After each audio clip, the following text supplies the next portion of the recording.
a lot of news. We have, by the way, front page of the Wall Street Journal. This march, man, in Washington, just incredible rally. Not only for Israel. Some people say this is a rally for Israel. I think it's a rally for all Jewish people who are under siege across the world, and sadly, tragically, not just.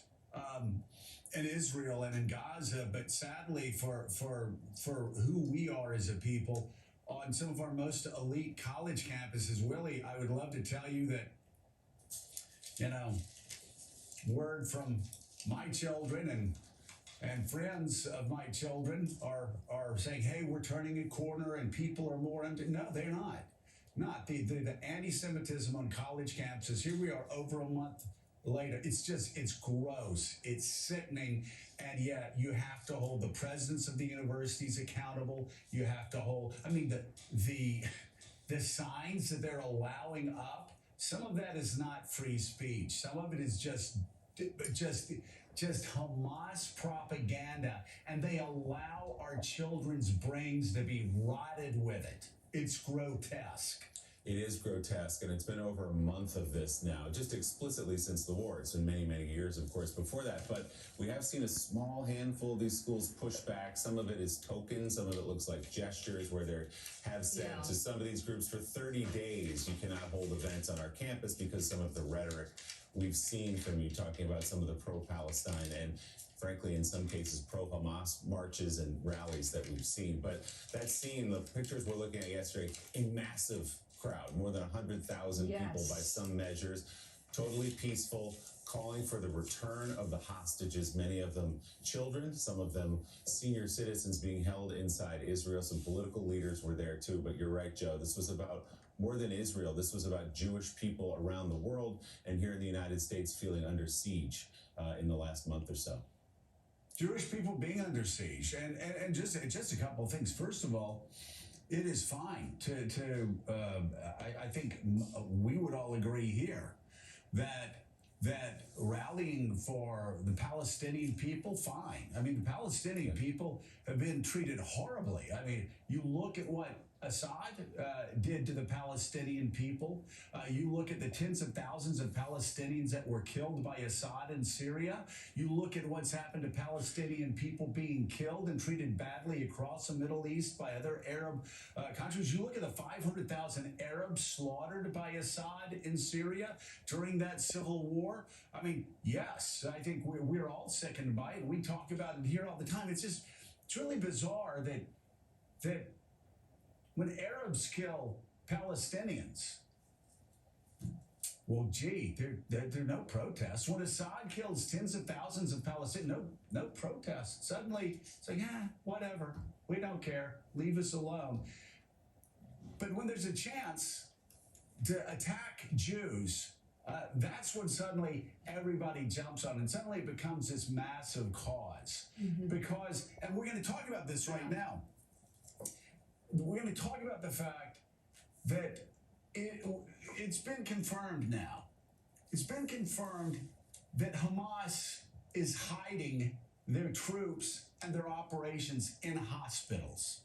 And we've talked about this. And Willie, I've just got to say, if a U.S. commander ever, there's this moral ambiguity and this moral confusion, not only on college campuses, but among elites across America and the West. Make no mistake of it, there is no moral confusion here.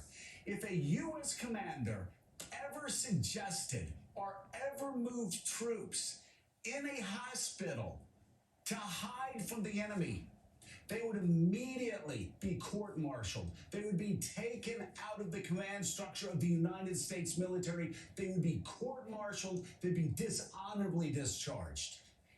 If just one did that, with Hamas, that is their strategy.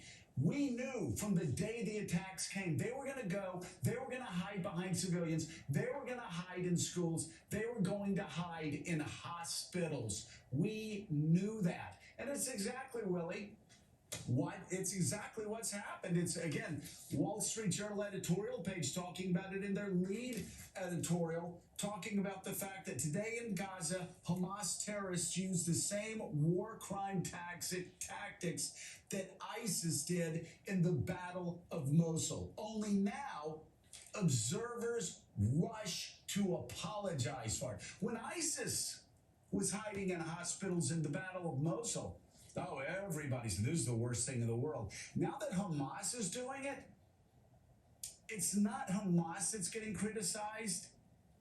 It's the Israeli people who are trying to root out the terrorists who are hiding in hospitals, who have their command structures in hospitals, because they want to be able to slaughter, rape, burn, beat, kill, behead Israelis and torture families of hostages. And torture families of hostages and get away with it because they're like, you know what? We know, and Hamas, you gotta hand it to them. They know how cynical enemies of Israel are. They knew they could rape women. They knew they could burn grandmothers. They knew they could shoot babies' bodies. They knew they could burn them. And then they knew they could go hide in the civilian population in Gaza and the world would stop Israel. They knew that. And by the way, we said that here a month ago. And that's exactly what's happened, Willie. That's exactly what the world has called for. They're saying, just, you know what, ceasefire. Just let them go ahead. Kill your families, rape your daughters, shoot your children, burn your grandmothers, and then just let it be. Ceasefire.